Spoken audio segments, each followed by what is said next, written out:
I'm getting ready to make cauliflower and cheese and broccoli. So let me say this right. Broccoli, cauliflower, and cheese casserole bake. And it's going to be low carb. So I'm using my Instant Pot to steam it, and then I'm going to bake it. So I have a little water in here. I'm putting in my broccoli and my cauliflower. And then, guess what? Just that quick. I'm going to seal it and forget it and get it ready for cooking in the oven. There's the famous Instant Pot, getting ready to steam my broccoli and my cauliflower. And when it's done, we'll be ready to put it in the oven. This recipe comes from my dear friend Dr. Cohen's cooking recipe book. Now I'm going to show you that this is my pork rinds that I have to prepare before my broccoli and my cauliflower is done. And all I have to do is crush this up. This is going to be like a little, I guess you could say like a meal that I use because I don't eat flour anymore or breading or anything like that. So I make my own breading with pork rinds. So after I crush these up, they will go into the mix with my casserole. My pork rinds are all crushed. I got them taken care of, and now I'm just still waiting on my food, which has about 7 more minutes in the crock pot. Here is everything I'm going to use for the next set of preparedness for my food. The pork rinds, which are now grinded like meal, makes a little, looks like meal breading. I use that on my fish and everything, but that helps me keep my carbs low. And then my butter that I'll be putting in the casserole dish along with my cheese that will go with my broccoli and cauliflower mix. Broccoli, cauliflower that is inside of my Instant Pot being prepared. Cauliflower and broccoli is now done in the Instant Pot. So now I will release it, which I probably should have done before I got on here, but if I release it, it comes out the top there. And I wait for a little bit till my level drops. When that level drops back there, that lets me know that I can open my pot. This is where I kind of put my butter in and took it back out. But this is where my cauliflower and my broccoli will go. This is butter that I put in previously and I took it back out. Remember, I'm using butter. My pork rinds that I broke up, and my cheddar cheese. Steam has been released, so now I open safely.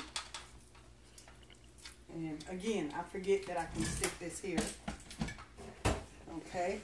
Now I have these little, I know people wouldn't want to do that, but I have these little handles down in here. Bye, Mom. Stinky child of mine.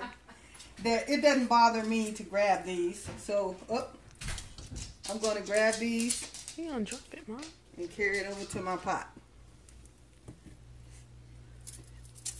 And that's just a little steam basket to carry it in. My broccoli and cauliflower are inside my casserole dish. You can see they're very tender because they're cutting with a spoon. It's cutting really easily. So I've had this before and it's been really good, and I thought my children wouldn't like it, but they end up loving it also. So I'm just going to kind of spread this out and get a nice little spreading. This is where my butter comes in. And I'll just put butter in different spots all over. It's about 2 tablespoons of butter. Maybe 4 because I got a little extra than I usually do. So if you know how we are, sometimes we like to add it to our taste. So here's a little more butter. And I'm going to kind of dip that just to get that one off. Kind of get the spoon hot. Okay. Then all I have to do is take my pork rinds, spread this out a little more, and pour them on. Just kind of cover everything really good.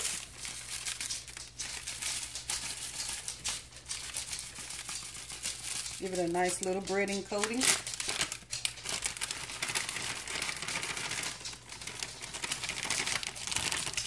And at first, when I first had this, I thought, ooh, with pork rinds on it, this is probably not going to be very appealing. But mine, it was so delicious. And then I have a huge bag of cheese, which I keep in my home. And yes, I'm using my teeth, old school. You just use what you got. And I'm going to actually take some cheese and sprinkle on top. And that will be, you have it. If you check out my oven, it's at 350 right now. And my cheese is being spread. And that's about all I need. Now from here, I place it in the oven for about 20 minutes. But if you notice on mine, I have my convection oven on. So it might take half of that time. So I'm going to put it in the oven for about 10 minutes and check on it. Put it right at the top. And then later, if I want to, after it comes out, I'll sprinkle some seasoning on top so that we can enjoy it. I could have done that now, but that could be at any step I can do that.